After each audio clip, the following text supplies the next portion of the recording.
Moby Dick Chapter 48. The First Lowering. The phantoms, for so they then seemed, were flitting on the other side of the deck, and, with a noiseless celerity, were casting loose the tackles and bands of the boat which swung there.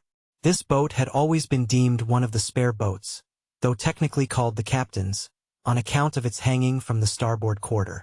The figure that now stood by its bows was tall and swart, with one white tooth evilly protruding from its steel-like lips. A rumpled Chinese jacket of black cotton funereally invested him, with wide black trousers of the same dark stuff. But strangely crowning this ebonness was a glistening white-plaited turban, the living hair braided and coiled round and round upon his head. Less swart in aspect, the companions of this figure were of that vivid, tiger-yellow complexion peculiar to some of the aboriginal natives of the Manilas, a race notorious for a certain diabolism of subtlety, and by some honest white mariners supposed to be the paid spies and secret confidential agents on the water of the devil, their lord, whose counting-room they supposed to be elsewhere. While yet the wondering ship's company were gazing upon these strangers, Ahab cried out to the white-turbaned old man at their head, "All ready there, Fedallah?" "Ready," was the half-hissed reply. "Lower away then, d'ye hear?" shouting across the deck. "Lower away there, I say." Such was the thunder of his voice, that spite of their amazement the men sprang over the rail. The sheaves whirled round in the blocks. With a wallow, the three boats dropped into the sea, while, with a dexterous, off-handed daring, unknown in any other vocation, the sailors, goat-like, leaped down the rolling ship's side into the tossed boats below. Hardly had they pulled out from under the ship's lee, when a fourth keel, coming from the windward side, pulled round under the stern, and showed the five strangers rowing Ahab, who, standing erect in the stern, loudly hailed Starbuck, Stubb, and Flask, to spread themselves widely, so as to cover a large expanse of water. But with all their eyes again riveted upon the swart Fedallah and his crew, the inmates of the other boats obeyed not the command. "Captain Ahab?" said Starbuck. "Spread yourselves," cried Ahab. "Give way, all four boats. Thou, Flask, pull out more to leeward." "Aye, aye, sir," cheerily cried little King Post, sweeping round his great steering oar. "Lay back," addressing his crew. "There, there, there again. There she blows right ahead, boys. Lay back. Never heed yonder yellow boys, Archie." "Oh, I don't mind 'em, sir," said Archie. "I knew it all before now. Didn't I hear 'em in the hold? And didn't I tell Cabacco hear of it? What say ye, Cabacco?" "They are stowaways, Mr. Flask." "Pull, pull, my fine hearts alive. Pull, my children. Pull, my little ones." Drawlingly and soothingly sighed Stubb to his crew, some of whom still showed signs of uneasiness. "Why don't you break your backbones, my boys? What is it you stare at?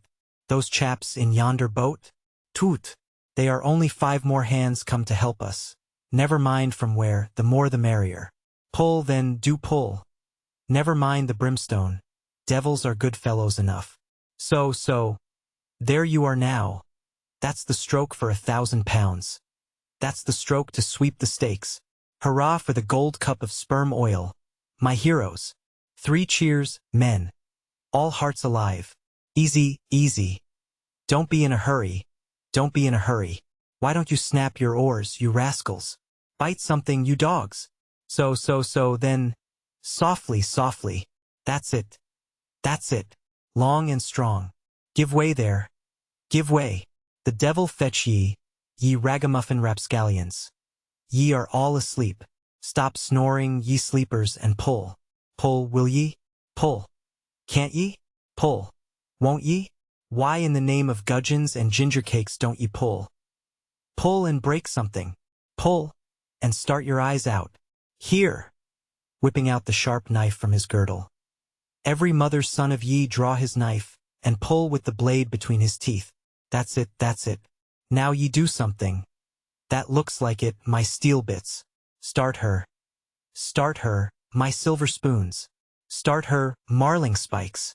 Stubb's exordium to his crew is given here at large, because he had rather a peculiar way of talking to them in general, and especially in inculcating the religion of rowing. But you must not suppose from this specimen of his sermonizings that he ever flew into downright passions with his congregation. Not at all. And therein consisted his chief peculiarity. He would say the most terrific things to his crew, in a tone so strangely compounded of fun and fury, and the fury seemed so calculated merely as a spice to the fun, that no oarsman could hear such queer invocations without pulling for dear life, and yet pulling for the mere joke of the thing. Besides, he all the time looked so easy and indolent himself, so loungingly managed his steering oar, and so broadly gaped, open-mouthed at times, that the mere sight of such a yawning commander, by sheer force of contrast, acted like a charm upon the crew. Then again, Stubb was one of those odd sort of humorists, whose jollity is sometimes so curiously ambiguous, as to put all inferiors on their guard in the matter of obeying them. In obedience to a sign from Ahab, Starbuck was now pulling obliquely across Stubb's bow, and when for a minute or so the two boats were pretty near to each other, Stubb hailed the mate. "Mr. Starbuck. Larboard boat there. Ahoy! A word with ye, sir, if ye please." "Hullo!" returned Starbuck, turning round not a single inch as he spoke, still earnestly but whisperingly urging his crew, his face set like a flint from Stubb's. "What think ye of those yellow boys, sir? Smuggled on board, somehow, before the ship sailed. Strong boys?" In a whisper to his crew, then speaking out loud again, "A sad business, Mr. Stubb. Seethe her, my lads. But never mind, Mr. Stubb, all for the best. Let all your crew pull strong, come what will. Spring, my men, spring. There's hogsheads of sperm ahead, Mr. Stubb, and that's what ye came for. Pull, my boys. Sperm's the play. This at least is duty. Duty and profit hand in hand." I thought as much," soliloquized Stubb when the boats diverged. "As soon as I clapped eye on him I thought so. And that's what he went into the afterhold for so often, as Doughboy long suspected. They were hidden down there. The white whales at the bottom of it. Well, so be it. Can't be helped. All right. Give way, men. It ain't the white whale today. Give way." Now the advent of these outlandish strangers at such a critical instant as the lowering of the boats from the deck, this had not unreasonably awakened a sort of superstitious amazement in some of the ship's company. But Archie's fancied discovery having some time previous got abroad among them, though indeed not credited then, this had in some small measure prepared them for the event. It took off the extreme edge of their wonder, and so what with all this and Stubb's confident way of accounting for their appearance, they were for the time freed from superstitious surmisings, though the affair still left abundant room for all manner of wild conjectures as to dark Ahab's precise agency in the matter from the beginning. For me, I silently recalled the mysterious shadows I had seen creeping on board the Pequod during the dim Nantucket dawn, as well as the enigmatical hintings of the unaccountable Elijah. Meantime Ahab, out of hearing of his officers, having sighted the furthest to windward, was still ranging ahead of the other boats, a circumstance bespeaking how potent a crew was pulling him. Those tiger-yellow creatures of his seemed all steel and whalebone. Like 5 trip-hammers they rose and fell with regular strokes of strength, which periodically started the boat along the water like a horizontal burst boiler out of a Mississippi steamer. As for Fedallah, who was seen pulling the harpooneer oar, he had thrown aside his black jacket, and displayed his naked chest with the whole part of his body above the gunwale, clearly cut against the alternating depressions of the watery horizon, while at the other end of the boat Ahab, with one arm, like a fencer's, thrown half backward into the air, as if to counterbalance any tendency to trip, Ahab was seen steadily managing his steering, or as in 1,000 boat lowerings ere the white whale had torn him. All at once the outstretched arm gave a peculiar motion and then remained fixed, while the boat's 5 oars were seen simultaneously peaked. Boat and crew sat motionless on the sea. Instantly the 3 spread boats in the rear paused on their way. The whales had irregularly settled bodily down into the blue, thus giving no distantly discernible token of the movement, though from his closer vicinity Ahab had observed it. "Every man look out along his oars," cried Starbuck. "Thou, Queequeg, stand up." Nimbly springing up on the triangular raised box in the bow, the savage stood erect there, and with intensely eager eyes gazed off towards the spot where the chase had last been descried.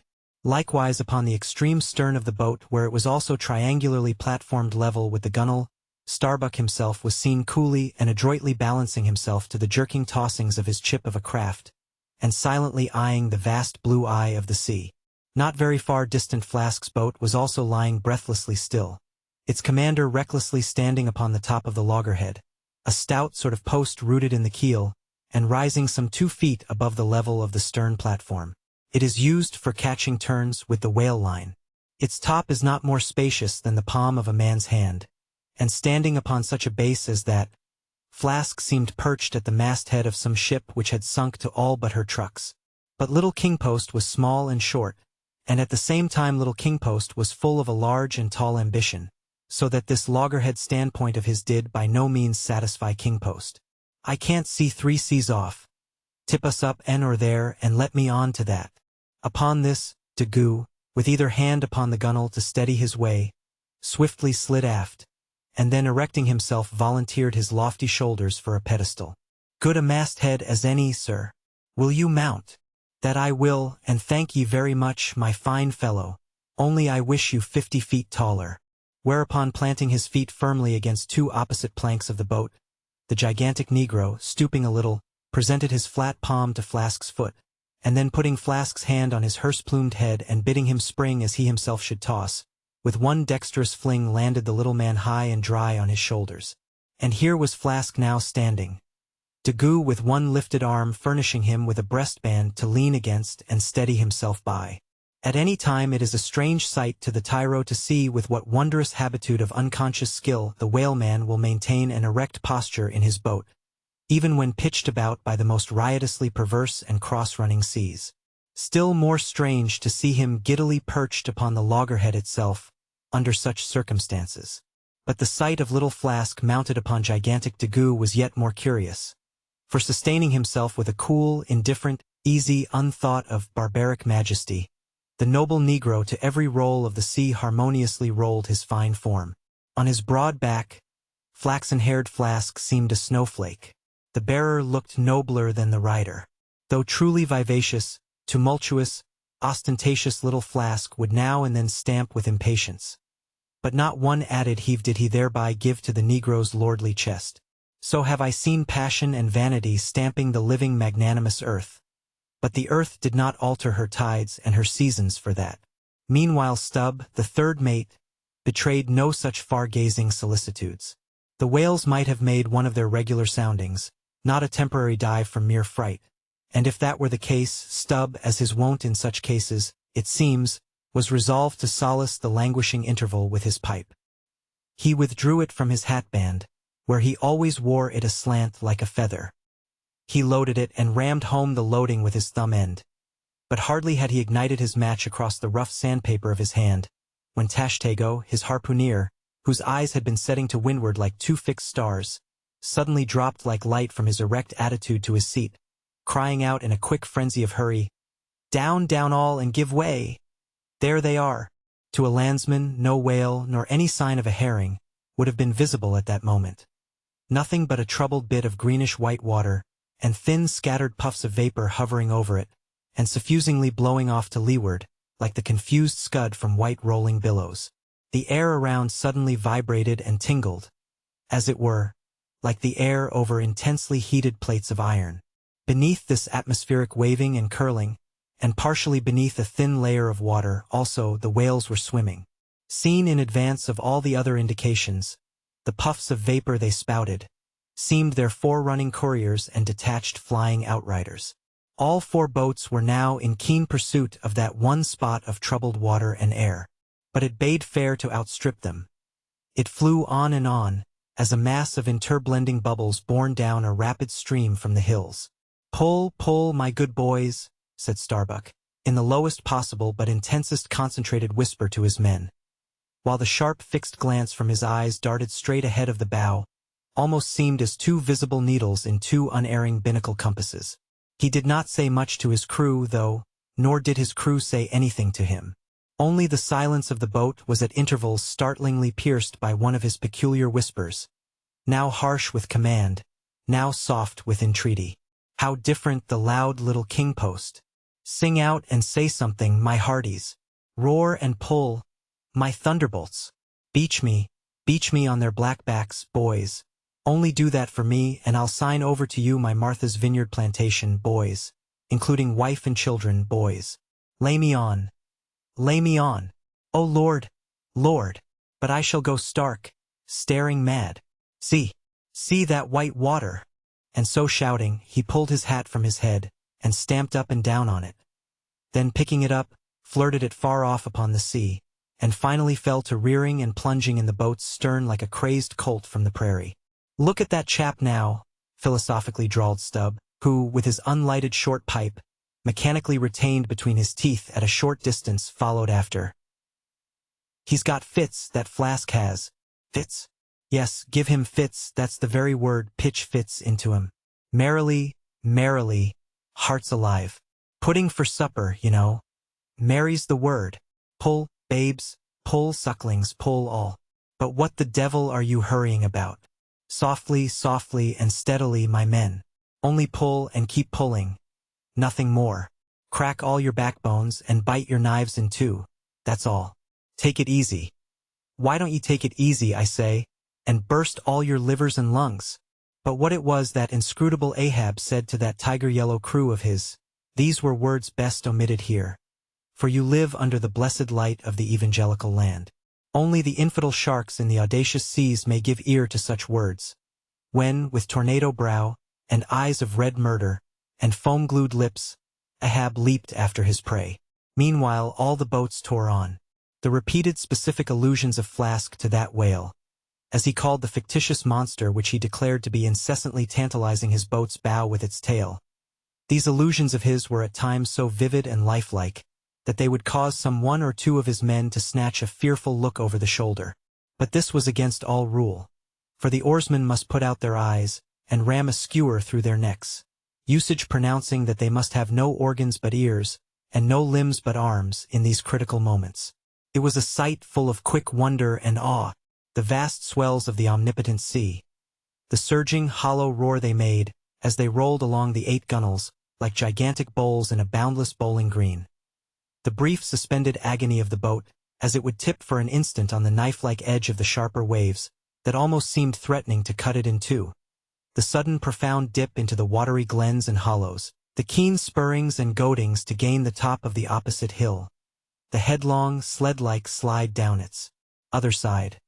All these, with the cries of the headsmen and harpooneers, and the shuddering gasps of the oarsmen, with the wondrous sight of the ivory Pequod bearing down upon her boats with outstretched sails, like a wild hen after her screaming brood. All this was thrilling. Not the raw recruit, marching from the bosom of his wife into the fever heat of his first battle. Not the dead man's ghost encountering the first unknown phantom in the other world. Neither of these can feel stranger and stronger emotions than that man does, who for the first time finds himself pulling into the charmed, churned circle of the hunted sperm whale. The dancing white water made by the chase was now becoming more and more visible, owing to the increasing darkness of the dun cloud shadows flung upon the sea. The jets of vapor no longer blended, but tilted everywhere to right and left. The whales seemed separating their wakes. The boats were pulled more apart, Starbuck giving chase to 3 whales running dead to leeward. Our sail was now set, and with the still rising wind we rushed along, the boat going with such madness through the water, that the lee oars could scarcely be worked rapidly enough to escape being torn from the rowlocks. Soon we were running through a suffusing wide veil of mist, neither ship nor boat to be seen. "Give way, men," whispered Starbuck, drawing still further aft the sheet of his sail. "There is time to kill a fish yet before the squall comes. There's white water again. Close to spring." Soon after, 2 cries in quick succession on each side of us denoted that the other boats had got fast. But hardly were they overheard, when with a lightning-like hurtling whisper Starbuck said, "Stand up!" and Queequeg, harpoon in hand, sprang to his feet. Though not one of the oarsmen was then facing the life-and-death peril so close to them ahead, yet with their eyes on the intense countenance of the mate in the stern of the boat, they knew that the imminent instant had come. They heard, too, an enormous wallowing sound as of 50 elephants stirring in their litter. Meanwhile the boat was still booming through the mist, the waves curling and hissing around us like the erected crests of enraged serpents. "That's his hump. There, give it to him," whispered Starbuck. A short rushing sound leaped out of the boat. It was the darted iron of Queequeg. Then all in one welded commotion came an invisible push from astern, while forward the boat seemed striking on a ledge. The sail collapsed and exploded. A gush of scalding vapor shot up nearby. Something rolled and tumbled like an earthquake beneath us. The whole crew were half suffocated as they were tossed helter-skelter into the white curdling cream of the squall. Squall, whale, and harpoon had all blended together, and the whale, merely grazed by the iron, escaped. Though completely swamped, the boat was nearly unharmed. Swimming round it, we picked up the floating oars, and lashing them across the gunwale, tumbled back to our places. There we sat up to our knees in the sea, the water covering every rib and plank, so that to our downward-gazing eyes the suspended craft seemed a coral boat grown up to us from the bottom of the ocean. The wind increased to a howl. The waves dashed their bucklers together. The whole squall roared, forked, and crackled around us like a white fire upon the prairie, in which, unconsumed, we were burning. Immortal in these jaws of death, in vain we hailed the other boats. As well roar to the live coals down the chimney of a flaming furnace as hail those boats in that storm. Meanwhile the driving scud, rack, and mist grew darker with the shadows of night. No sign of the ship could be seen. The rising sea forbade all attempts to bail out the boat. The oars were useless as propellers, performing now the office of life-preservers. So, cutting the lashing of the waterproof match keg, after many failures Starbuck contrived to ignite the lamp in the lantern. Then stretching it on a waif pole, handed it to Queequeg as the standard-bearer of this forlorn hope. There, then, he sat, holding up that imbecile candle in the heart of that almighty forlornness. There, then, he sat, the sign and symbol of a man without faith, hopelessly holding up hope in the midst of despair. Wet, drenched through, and shivering cold, despairing of ship or boat, we lifted up our eyes as the dawn came on. The mist still spread over the sea. The empty lantern lay crushed in the bottom of the boat. Suddenly Queequeg started to his feet, hollowing his hand to his ear. We all heard a faint creaking, as of ropes and yards hitherto muffled by the storm. The sound came nearer and nearer. The thick mists were dimly parted by a huge, vague form. Affrighted, we all sprang into the sea as the ship at last loomed into view, bearing right down upon us within a distance of not much more than its length. Floating on the waves we saw the abandoned boat, as for one instant it tossed and gaped beneath the ship's bows like a chip at the base of a cataract, and then the vast hull rolled over it, and it was seen no more till it came up weltering astern. Again we swam for it, were dashed against it by the seas, and were at last taken up and safely landed on board. Ere the squall came close to, the other boats had cut loose from their fish and returned to the ship in good time. The ship had given us up, but was still cruising, if haply it might light upon some token of our perishing. An oar or a lance pole.